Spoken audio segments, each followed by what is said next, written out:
Okay, let's get started. So, how do your family cope with the risks you take while racing? So they don't like it. I started doing it on the CB500s, I think, and they came to see me for the first time, and it was one of the worst track conditions, which is where there's a dry line inside a wet circuit, and you just got to stay on the dry line. It's really simple. Just do that. Why didn't I just do that? And we were on the brakes into Park, which is at the back of Cadwell Park. There's a really clean, nice right-hander, and I was just annoyed. I had a really crap start, and I wanted to just gain some places back. So I tried to outbrake people into Park on the wet part of the circuit. Just the classic, like on the brakes, gone, slide, and then you're just in the kitty litter, and then crawling my bike back, and then my parents are there like, where are you, what are you doing, what's going on? I'm like, I'm sorry, I'm fine, look, I'm fine. I just slid off a bit, this is why we go to the track. And I think it's just, I think they're anxious. And then in the series you shot of me, it's just watching you and Justina wondering where I was. And riders, see, editing, riders, it's a very selfish sport. All you care about is your apexes and your lap time and your corners, and you don't realise the impact it has on the family around you. And just seeing you two wondering where I was, you're just like, oh, it does actually have an impact on others. And I think that's what so long-winded answer, but it's easy to ignore them. I mean, who is it? Is it John McGuinness that mows his lawn before he goes to the TT? Who is it? Which TT? Just sorts his house admin out? Because there's just a little bit of, are you coming back type thing? And that is one hell of a sport to be part of. But even talking about it and getting excited about the next race, I can't not. But yeah, it does impact them. What do they think about when you lost your finger? Or the tip of your finger? Probably weren't very impressed. What did they say when you told them that you'd lost your finger? I don't really. Or can we not repeat it? No, of course. I think they're just a bit disappointed because their precious little child is gradually losing bits. So I think that's not the point of it. To be fair, as a parent, you don't particularly want your child to start losing appendages. No, not at all. No, not at all. But you like. I'm sure anyone who's a parent or has a child in their lives, you want them to be as safe as possible, but you also want to let them go and do their favourite things because they won't be happy otherwise. And so sometimes it's rough with the smooth. Yeah, fantastic. Okay. I think this is we mentioned this in your bio when we were advertising the event. Where's your gold medal from? Do you still fight? Did you have? Is it jiu-jitsu? Jiu-jitsu, yeah. Has anyone else done any martial arts here at all? Yeah? What sport? Muay Thai. Oh wow, awesome. So at uni I did a bit of jiu-jitsu because I think my partner at the time was doing it. I was like, I might as well find out why you keep rolling around in your pajamas. So yeah, I gave it a go. Yeah. And then just instantly got a gold medal?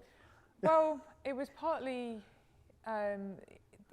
Jiu-jitsu is like there's an art bit and then there's a ground fighting bit to it, and you basically at the level I was competing at, which was like a green belt, it's just you were having a fight with someone else. And because I was in the army, like in the officer training corps at the time, I was just quite fit, and they started us off back to backs, so seated with our backs to each other, and you just basically wrestle till one of you gives up. It's amazing. But yeah, martial arts is pretty cool. So you're wearing your pajamas, you're on a nice mat, and it was great. But yeah, I managed to blag a medal out of it. But it was a small competition. It wasn't anything too serious. Still quite cool though. But it's kind of when she didn't get up, because I managed to just squeeze her for ages, like a really good chokehold. It was really nice. And she didn't get up. But she did. Yeah. She was far better, tactically she was far better than I was, and she almost won in our first round, because if any of you have ever watched ground fighting at all, or watched judo or Olympic judo, it's like chess, it's like human chess, it's wrestling, it's phenomenal to watch the subtleties of it. And at the side of someone's body is a very good place to attack them from, because you've got no power here. You know, you only got power in a kind of a forward direction. So she's got side control, which is like a ground fighting technique, and you basically just push someone out of the ring or the circle we're in. Yeah. So she almost had me then. And then on the second bout, she got slightly too high because I could feel her tip, and I can still feel it now. And when she lost her grip, I then just bundled her. So I had my arm around her gi, and then just tucked her all the way in, and then just held on for dear life while she proper kicked and tried her best to get me off her. But you get exhausted. So as a on toppy person, you just hold them till they quieten down.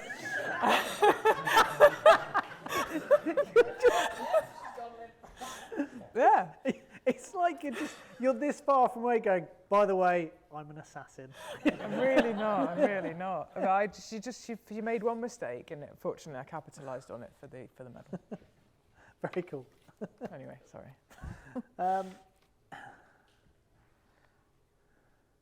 What make of riding boots do you find the most comfortable? I can't remember the name of them. I really struggle with feel on the gear lever. I don't know if anyone has that, but so there's some boots that have quite a thin leather on them, but they're an Italian brand and I can't remember the name of them. Wish I knew. I've got some Cities at the moment, but they're quite chunky. Yeah. I race in Alpine Star ones. They're brilliant. Yeah, really nice. But my road boots have got really good feel on the front of them. But they're an Italian. They've got like an Italian brand. Oh, cool. Well, that wasn't very helpful for our last question. We don't know. Sorry, Klim are my favourite boots. No. I don't know. They don't make boots, do they? What boots do you sell, Tom? Star Martin. Star Martin, fantastic pair of boots. Would recommend. What's the name of your little angel on your shoulder when you race? I'll deviate that question ever so slightly. So there isn't really an angel on my shoulder, but I do wear every time I ride a necklace of things, of which there are 2 little angels. So one, my mum is quite religious, so she gave me a cross, which goes around this kind of thing around my neck. It's broken now, and now it's just a centerpiece because both the arms fell off, probably because I annihilated it into my chest. So that's there. My friend who started racing with, she gave me a Donington Park cutout jewellery, and I wear that with it as well. And then there was a ladies' race, and the prizes in the goodie bag with the 2 little angels, a blue one and a red one. They don't really have names, and then I've got my dog tag of my blood group and my name, which is always helpful. Yeah, for bad parking. So I wear that, and I don't like riding without it at all, ever. So I don't really have a name for the angels, but I like having that thing around my neck. Yeah, fantastic. Okay, so there's 2 questions here. So first one is, how do you think the loss of the Irish races will impact the sport? Have you heard about this? How lost is it? Is it back on, or is it insurance? Well, I think the insurance was the thing that stopped it all to start with, because the insurance premiums went through the roof, and they just couldn't afford to do it. And then they kind of crowdfunded it. But then they were doing crowdfunding. So I actually don't know how far they got with the crowdfunding. Does anyone know whether they got all the way with the crowdfunding enough to fund it or not? Northwest is back on, is it? Yeah. Because all of those are like the feeder races to the TT. Yeah. Yeah, so it's obviously going to have a pretty big impact on racing as a whole. The fact that, I don't know whether it sets a great precedent for insurance companies to go, oh, this is great, we'll charge huge amounts of money, and they can just crowdfund the money, that's fine. What do you think about that? I mean, it's... I think it's boiling down to perhaps health and safety just getting in the way of too many things. And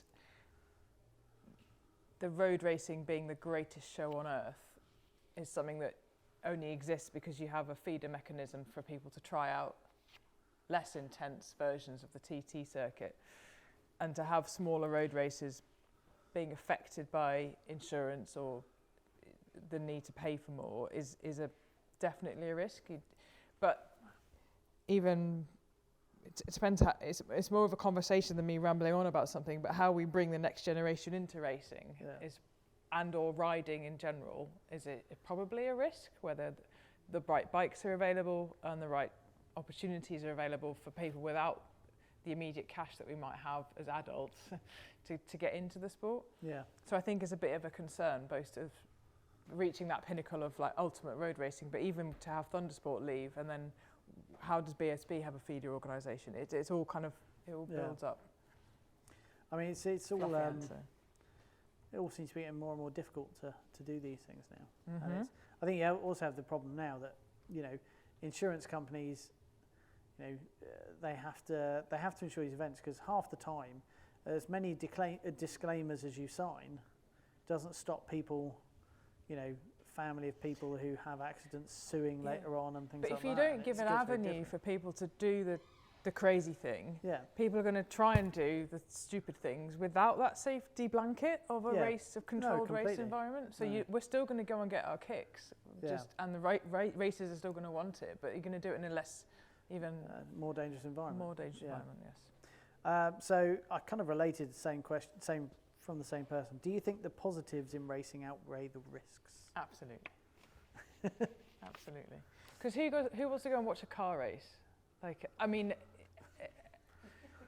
it's hard, isn't it? Because it's hard to have an open conversation, because it's more of a, it's meant to be ideally two-way. Like, yes, F1 is great, but at some points it's just queuing.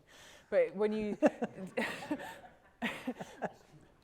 kind of is. I mean, I'm a massive F1 fan, but it is brilliant. But I like watching the highlight reel of an F1 race. Yeah. Whereas if you take a still of a car and you take a still of a motorbike, a car you might just get a bit of a cocked wheel. On a motorbike you can really tell the movement of it, and it's just far more entertaining. I think the BSB race director said bikes are better to watch than cars, and I think so. It is. To be fair, more of he is the director of the BSB. Yeah, so he's going to be it wouldn't be a great way for him to kind of go, you know what I really like? Cars. Yeah, yeah. I think he did marshalling for car side of things, but I think it's better to watch, and it's more of a spectator sport. And so what was the question again? So back to what does the risk outweigh the fun? Of course it does. It's because generously 99% of the time it's phenomenal. Yeah. It's phenomenal. Yeah, because you don't have a boredom cage to stop the fun. Yeah. A boredom cage. Is that what you call a car? A boredom cage? Well, I own a car, and it's a convertible, and unless it's absolutely wet, the roof's More questions have come in. More questions. It's very subtle, thank you, Graham. Okay, so let's move on. Because now we have even more questions to get through. Okay, great. Can you maintain friendships with other racers? Or does it detract from the competitive nature of the sport? Such a good question. And do you have a racing nemesis? Yes. Yes, Who? I do. Yes, I do. Name them. I'm really, really good friends with them now, but when people are like a few seconds ahead of you, or you want to take that next step, you can't help but have that level of competitiveness with them. Yeah. And so, but it kind of, you kind of hate each other at the track, but outside of that, it really doesn't matter, because life moves on. But it's just that competitive streak, but it can personify itself in like one person. In reality, it's just, racing is about you versus the track. It's not really about anyone else. It's how well you can take yourself around it. And sometimes people get in the way. And that's the annoying bit about it. But, you know, because you are slightly competitive. Yeah, but just to be clear, I've seen this competitive streak, and I've never seen, it was brilliant. So when we did the Motorcycle Olympics on Motorbike TV, there was you went around the wrong side of a cone on one of the tracks, wasn't it? Yeah. Mark Molyneux, who runs the KTM Off-Road Riding School up at Sweet Lamb, he then came over and said, "Oh, I'm really sorry, but you know, you've been disqualified because you went the wrong side of the cone." And you've never seen anyone go, "Did I?" don't know, I really. was like, yeah, you did. Oh, Really? world medal. It's because Oh. I really wanted to beat Charlie Ball. No, that's fine. That's fine. And it just, that's fine. No, it's fine. It's fine. I've never heard anyone say that's fine And so many really times. not mean it. Really not Yeah, mean it. you were just Just so... the record, I did actually eventually beat Charlie Ballman. So Yes, that's okay. you did. You did win overall, let didn't you you? know. Yeah. Good. I did fail to follow the instructions. Has he defrosted already? Sorry? Has he Defrosted, now? yeah. Yeah. from the ice dagger looks, yeah. Yeah, good. Okay, so who is your racing nemesis? Is it just whoever's slightly faster than you? Is Pretty there a much, yeah. specific person? No, just whoever slightly faster. Okay. You see a lot of influencers riding crazy fast and over the limits. What are your thoughts?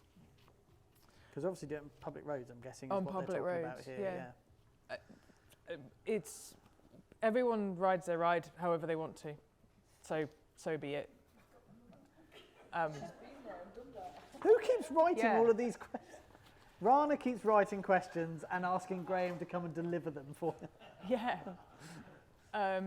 Everybody should allowed to ride their ride however they want to, but if you're going to leave evidence of your own speed on a public road, then at some point you're going to get pinged by the police. Yeah. I think it's quite simple. I get, even on my YouTube channel, I got really anxious about covering up my speedo, and then I realised there's just no point speeding in the film on camera. Yeah. If it's showcasing, but I think you'll get followed up on. Yeah. Because you're not adding to what we want to encourage as many people to ride as much as possible and take away the perceived danger factor of it. And the more people record them doing something stupid on a bike, it's only going to detract from more people taking up two wheels. Yeah. Of more parents saying no, or people getting anxious about riding. So no, I think it's a unnecessary demonstration of risk. Yeah. That's fair enough. Would I do it in my free time, not on camera?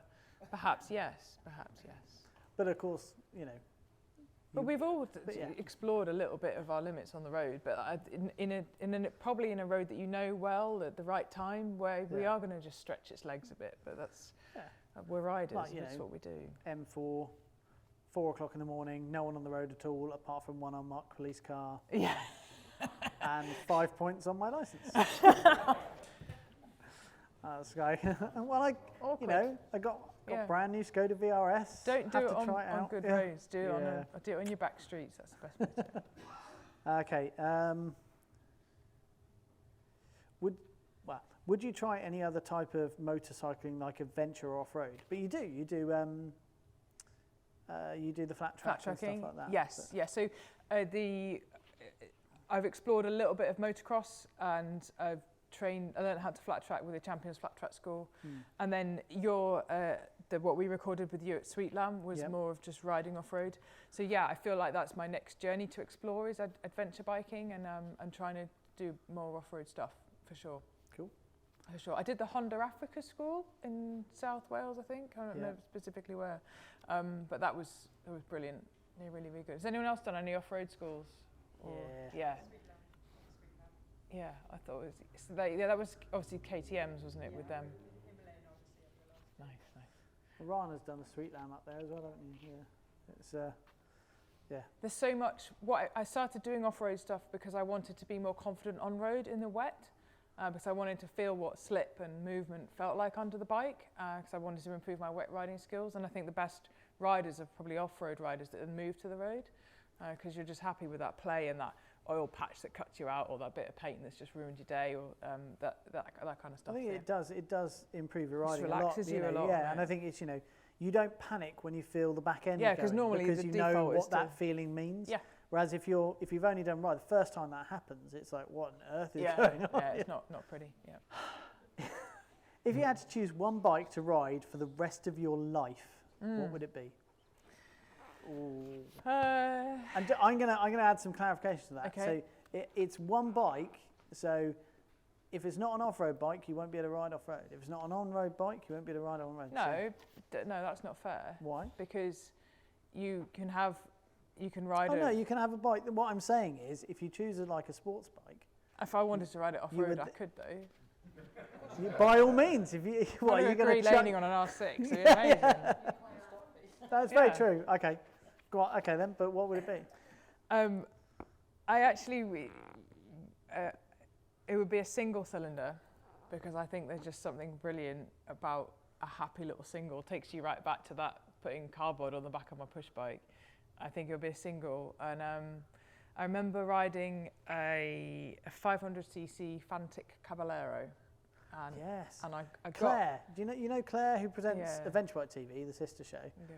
She's obsessed with that bike. She's And I constantly asking me to get it. sat on it. I was like, I had that just instant connection. So it's a little 500, a little kind of a putt-putt single, arrow pipe exhaust with a Yeah. little bit of backfire, probably because it's tuned badly, a lot of backfire, but a little bit of pop to it.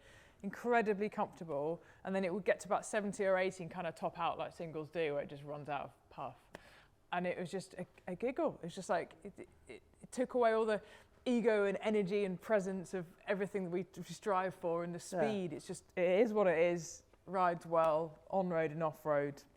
Job's a fish.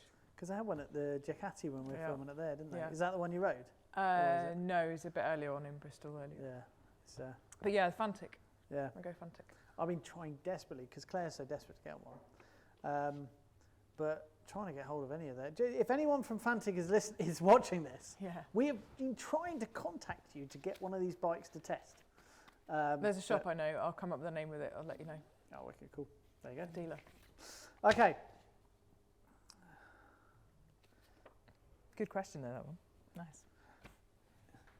If you weren't Lara Small, who would you like to be?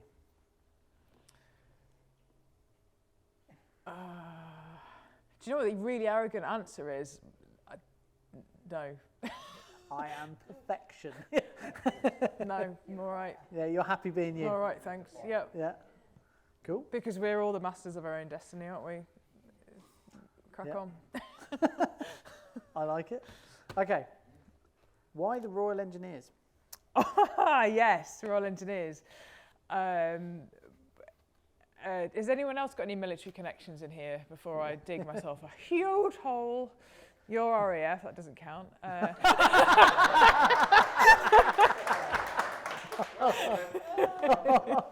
Sorry, my friend. We've got artillery. Fantastic, right, so we've got an ex-sapper in the room. And the reason why, and the amount of questions already answered for me, is that I will have an instant connection from a sapper to a sapper. We just know what we are, what we do, and what we're about. And when I did a visit... For those who don't know, sapper... Oh, sorry, sapper is a term for a person, a soldier in the Royal Engineers. And I'll kind of do some vague history buffing, but does anyone know what a sap is? Roughly. So when you're assaulting a castle, you typically are going to dig a trench, but you're not going to dig a trench directly towards said castle, because the overhead incoming fire would therefore not, wouldn't get any protection from it because the trench is forward.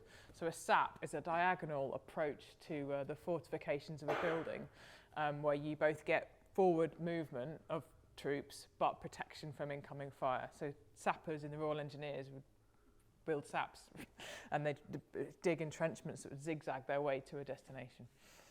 And so as a Royal Engineer, we're like the civil engineers of the army. So I just, there's obviously something incredibly intense and powerful about what the artillery do, what the armoured corps do in kind of tanks, and the infantry fighting assets of the army. But the engineers are the enablers. So we are if you want to get from A to B via C, D, E, and F, we are the enablers. We help you get anywhere with that. So we either blow it up, build a bridge, do explosive ordnance, deal with mines, or civil engineering, having done like prior and planning works and that kind of thing. So yeah, I'll be ubiquitous everywhere. That's what we do. Fantastic. So that's why. But why Royal Engineers? Now we know what they. Why. That's why, because they do everything. Yeah. they do. Yeah. Fantastic. Because they're the best. Because I'm in it. No. How many bikes have you ridden in your life? Oh, well, that's going to take ages. Who else is going to answer that question? That's like loads. I'm just going to take, okay. Well, I'm not asking you to list them, just how many. I don't know. It's really a crap way to, I was trying to make this vaguely engaging. 30? Don't know. Like, I really want to go through all of them now, really What was thoroughly. the worst? The worst bike Yeah, what's ever? the worst Is there bike? such a thing? So if you've ridden that many bikes, you've got to be one that had either was rubbish or had so little impression on you. The most lethal bike, I was going to say worst, but I had the opportunity to ride a CB500 and then a Ducati 1198. So I went from a twin to a twin. And I rode that at Rockingham for a chap called Alan who had the night road racing team, and he had a big thumper, race-tuned Ducati 1198, and that basically took me for a ride. It was fantastic. Just holding on. For Yeah, hold on. It would teleport me from corner to Was corner. that on the? Were you doing the oval? Or were you doing the both? So yeah. we did a bit to the oval and then the infield. God, it's a shame Rockingham's closed. It is. It's a bit odd, Yeah. isn't it? But obviously they didn't get That's something quite right. But Yeah. yeah. It seemed to have so much potential and then didn't really go anywhere, did it? It's a shame. I'm trying to remember a really bad bike. I don't think there's such a thing, isn't there? Because even when you've got a rubbish bike, but it isn't rubbish, it's still something characterful that makes it special, and in its crap way, it's great. Yeah, good. I suppose so. I think there's some bikes I've got on and kind of thought they're a bit dull. Can I possibly suggest the beautiful? Because I got on that expecting more. Okay, just for anyone Don't that's use- watching from home, what she's pointing to is my bike. My rather wonderful CCM Maverick. Which, Is that the one we rode at the Sweet Lamb? Yeah. Yeah. to Well, be for fair, what you tried to it's make not- us do on it, Yeah, it it's didn't not lend an us- off-road bike. You know, No, exactly. lovely bike, sharp. Yeah. Ducati as well. Yeah. It's fine. Okay. How do you get back into the racing mindset after a crash? Whew. Get back on the horse straight away. Straight away. Yeah. Go ride the horse. Even if he's come off on the road, get back on the horse. Yeah. Yeah, hunt soon as ASAP. Because if you don't, it festers, and the falling off bit, then it just constantly circulates in your mind. And then, yeah, so... See, I genuinely fell off a horse when I was a kid, and I didn't get back on. And then I've never ridden a horse since. So, yeah. Do you race for fun or to win? To win. Have you won? No. Okay, sorry. Well, yes, yeah. So I've won, there was a ladies race that I won, and then I've had some podium positions racing against a more gender neutral competition. Yeah, And then I've won in some flat track races as well. fantastic. But my initial reaction was to say to win, Yeah, and it must be that. It must be. fantastic. Okay, BSB, World Superbike or MotoGP? I think it must be. Oh, such a hard choice. I think it's got to be MotoGP just because it's the absolute pinnacle of our two-wheeled motorsport. But in terms of really raw racing in all weather conditions, I think BSB is just more realistic in what they Yeah. achieve. But with how I like to ride, which is maybe the odd elbow out here and there, it would be great to just ride a MotoGP bike like that and see what it feels like to have engineering perfection and sit on that. Sure, there must be some thing that Alan can arrange for Bike World He did. for you to with get on a... Danny Petrosa and Chris Northover. They did a drag race on his MotoGP bike, but they're so. You can't get you on one. Well, it was a bit early on in where I was starting with him, but you couldn't race on modern technology because the manufacturers are so obsessed with keeping it Yeah, under wraps. you have to do something that's a couple of years. Yeah, you'd have to old, wait yeah. for some more dated bikes before you get on one. And plus, an average punter, we wouldn't really know how to ride him. I could go and poodle it. It's like trying to start an F1 car. It's even to get the damn thing moving in the first place takes training. Well, the revs you have are Yeah. so ridiculously high. You saw Hammond Yeah. try and drive not an F1 car, but a variant of, and that was hard enough. And I think a GP bike is, even they did the riders now, there's so many buttons and controls to adjust on it, and now they stretch and lower in the straights, and they whatever else they're doing with it. It's crazy now, Yeah. isn't it? It's just, and it's doing all this stuff behind You don't even know it's doing it. So maybe It's in crazy. BSB with a kind of with lack of traction control or any electronics, you just get on a bike and ride it, and then it's Yeah. what's you versus other people on the similar machines. Yeah. Okay. So last question. Okay. This is actually, I think, really good, and yeah, I'm quite excited to hear your answer. Oh no.